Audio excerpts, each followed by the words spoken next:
Today, let's discuss India's economy. Overall, the past 2 years have seen impressive development, defying the global economic downturn and surging ahead. India has even surpassed the UK to become the world's fifth largest economy. What's the key? Well, India not only has a large population, but also boasts a favorable demographic structure with a high proportion of young people and a scarcity of elderly individuals. The median age in India is 27.6 years, meaning that half of the population is below the age of 28. In comparison, China and the US have a median age of around 38, France 42, South Korea 43, and Japan 48.4. The demographic dividend from this sizable population indeed holds substantial advantages. However, India currently faces a significant challenge. Despite its vast population, it struggles to provide enough employment opportunities. Consequently, the situation arises where adding another person doesn't necessarily mean adding a labor force or productivity. It can be perceived as adding another mouth to feed, an additional burden, since there isn't enough work available. This point is exemplified by the existence of manual laundry services in India. You might think replacing them with washing machines would be a logical move, right? However, the reality is that the cost of manual labor in India is so low that hiring workers to wash clothes is cheaper than investing in washing machines.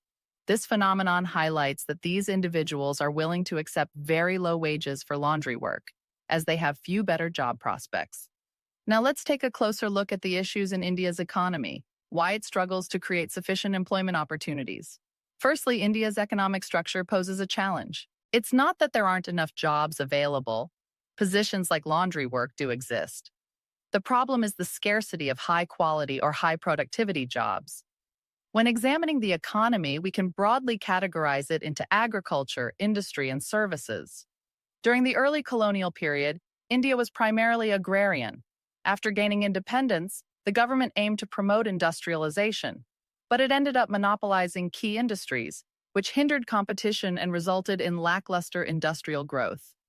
Following economic reforms starting in 1991, the service sector experienced rapid growth, contributing to 56% of the economy. This percentage might seem substantial, possibly indicating India's catch-up with developed nations. However, in its development, India skipped a step. It shifted focus to the service sector before adequately developing its industry. In an attempt to address the weakness in manufacturing, the Indian government launched the Make in India initiative in 2014. By offering various subsidies, India aimed to transform into a global manufacturing hub, capitalizing on its low labor costs. While numerous companies, such as General Motors and Kia in the automobile industry, invested billions in India, and electronics giants like Foxconn, Apple suppliers, and others set up factories, the overall impact has been moderate. The government aimed to increase the manufacturing sector's contribution to GDP to 20% by 2025, but progress has been slow. The second major challenge affecting India's development is the license permit system. It's not just about weakening industries. The more profound and more challenging issue is bureaucratic inefficiency and corruption. Corruption is India's second largest problem, affecting not only the government but the entire economy's functioning.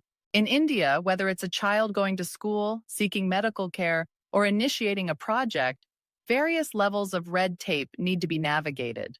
Even obtaining a driver's license often requires bribes.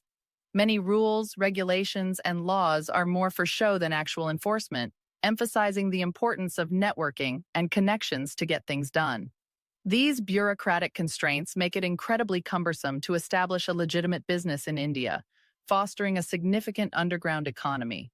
In an attempt to combat this underground economy and crack down on tax evasion, the Indian government initiated a bold move on November 8, 2016. It declared all 501,000 rupee notes invalid, turning them into worthless paper within a few hours. While citizens were given a month to exchange their old currency for new, the sudden decision led to long queues at banks and severe disruptions to the economy. One unintended consequence was the acceleration of electronic payment adoption, as people sought to avoid potential future currency shocks. The third issue significantly impacting India's development is its entrenched social custom, known as the caste system. In simple terms, India's traditional culture classifies people into four main castes, with an additional category known as the untouchables.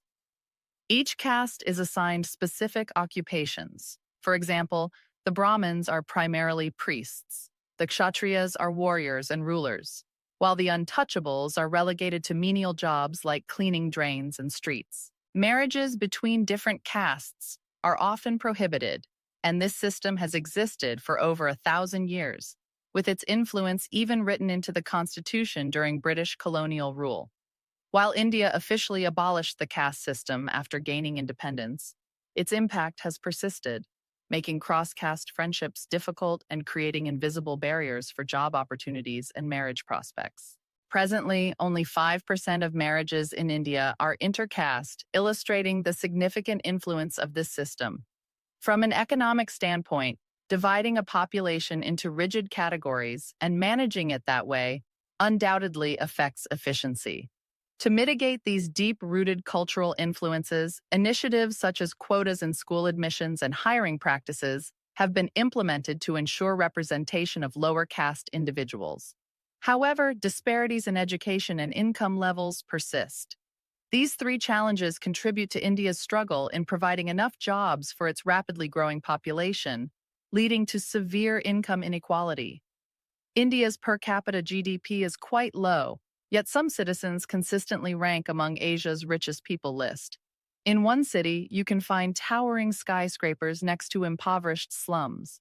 To give you an idea, nearly half of India's population, over 600 million people, were classified as living in poverty in 2019 by the United Nations, which defines poverty as living on less than $3.65 per day. Despite this, it's important to note that India has made rapid progress in addressing these challenges. The extreme poverty rate decreased from 40% in 2004 to 10% in 2019, lifting over 300 million people out of poverty. So, from this perspective, India's development has been successful, moving in a positive direction step by step. In summary, after the economic reforms of 1991, India faced several obstacles to its development. While its potential for growth is significant due to its large population and outsourcing industry, challenges such as the historical legacy of the license permit system, widespread corruption, and the enduring influence of the caste system have hindered the creation of sufficient job opportunities to accommodate its expanding population. This has resulted in the complex and nuanced situation we see in India today.